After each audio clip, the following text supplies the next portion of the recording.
On this graph, you see the price of two different types of crude oil. Urals oil in red is the Russian stuff. Brent oil in blue is the global benchmark.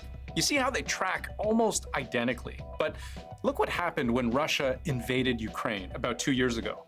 The price split. Worries about Russian supply and geopolitical instability sent each price in opposite directions.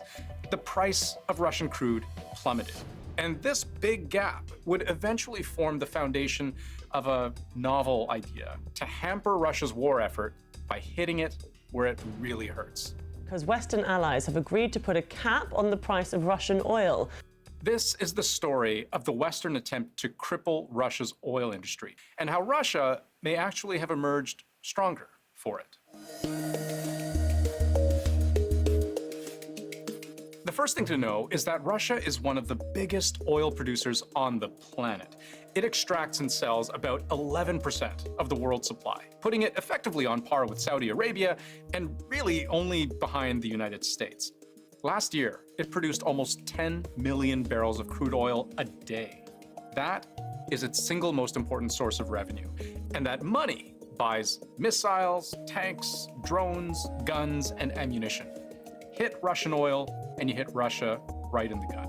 We're talking about income of about $500 million every day for Russia in hard currency. If you wanted to weaken Russia's economy, you really had one target, and it was oil. But the world also gets nervous about clamping down on Russian oil. Because if we all just decided to choke off the supply, refuse to buy it, you would certainly hurt their bottom line. But less oil in the marketplace means higher energy prices for everyone.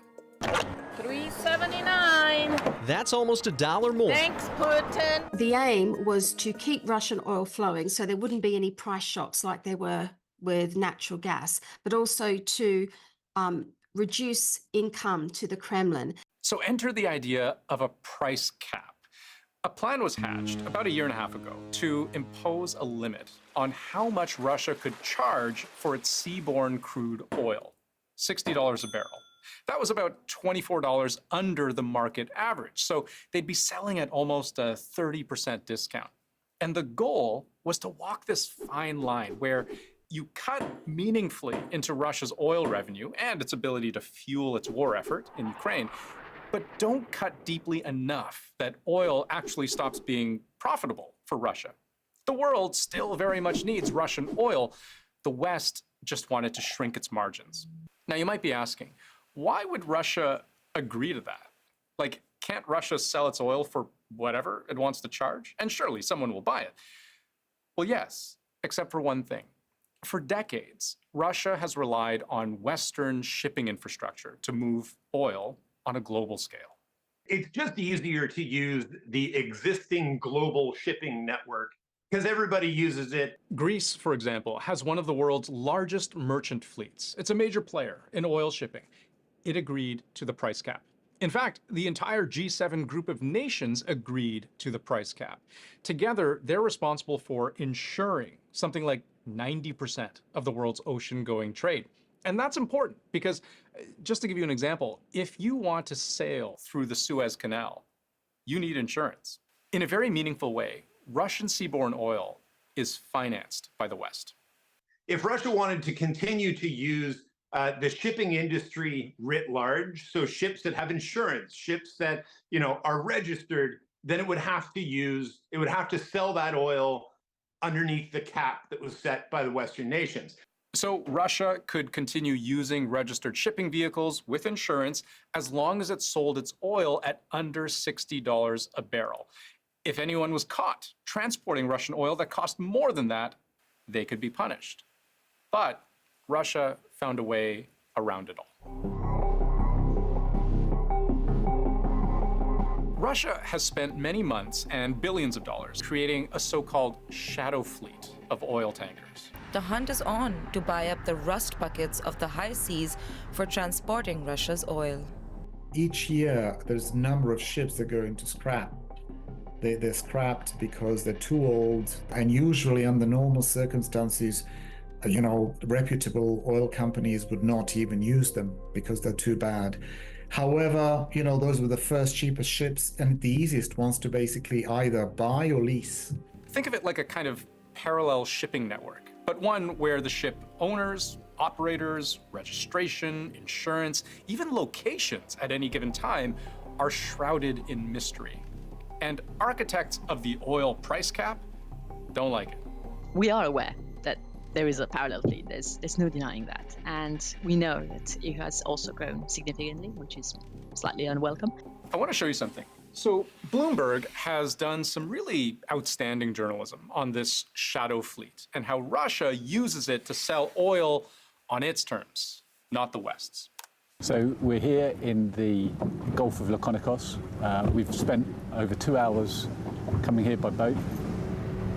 And we're here to check out a hub of Russian oil trade. So in this snippet, Bloomberg's documentary team is about to witness two ships meeting in international waters to spend a couple of days transferring oil from one ship to the other. Except they check the GPS transponder signal on the ship receiving the oil, and digital tracking shows it floating 7 or so kilometers away, not at all where it actually is at that moment.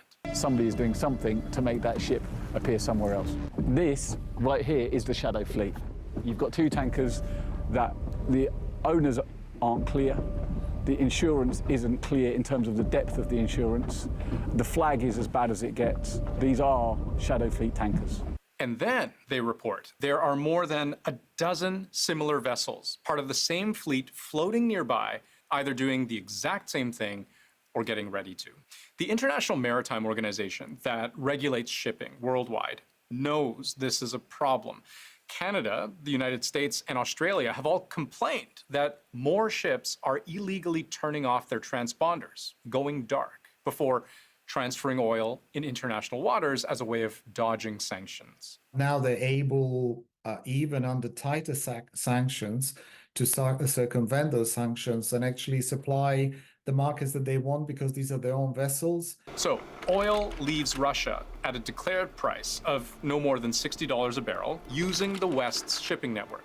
At some point, the oil might change hands. The paperwork, the logbooks get a little fuzzier, and by the time the oil reaches its destination, sanctions have gotten harder to enforce.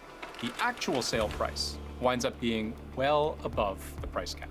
It's certainly more than the price cap. It's probably closer to $70, $75 a barrel. And that price will have its own sort of floating market depending on where the sort of set price of crude oil is going. But it's certainly, they're making a pile of money. I don't think that a single cargo actually traded below price caps. So, it really has been pretty much a non-event, the price caps. Oil continues to move. Putin keeps making money, and we all pretend that we're doing something about it. There are, according to some estimates, several hundred shadow fleet tankers in operation. Russia's economy is now poised to grow at a faster pace than any G7 nation. That's because of oil. And who would buy Russian oil shrouded in this much secrecy?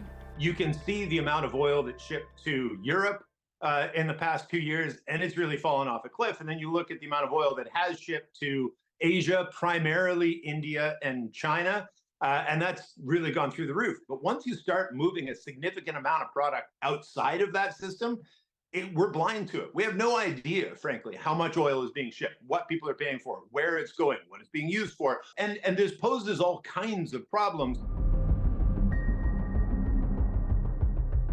Russia has undeniably been affected by the oil price cap.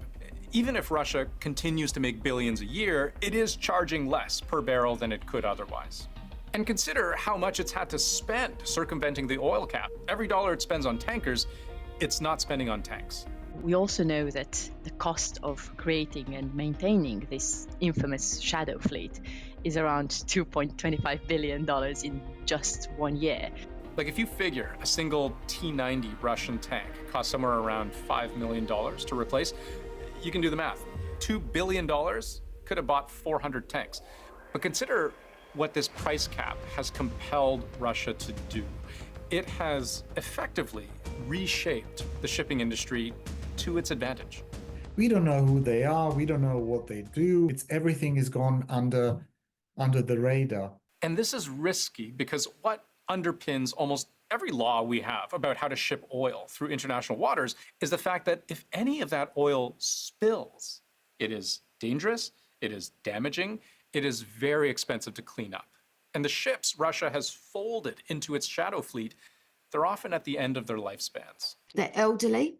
They're over 15 years. Many of them are flagged in jurisdictions which have very low technical oversight or any sort of maintenance. So if there's some kind of failure on board, a container leaks, oil spills, the owners, they're difficult to track.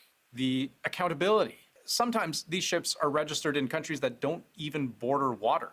The insurance, questionable, if it exists at all. One expert told us 80% of shadow fleet tankers have no known insurance. It's just a matter of time before there's some major oil spill somewhere and nobody will be covering that cost of cleaning that up.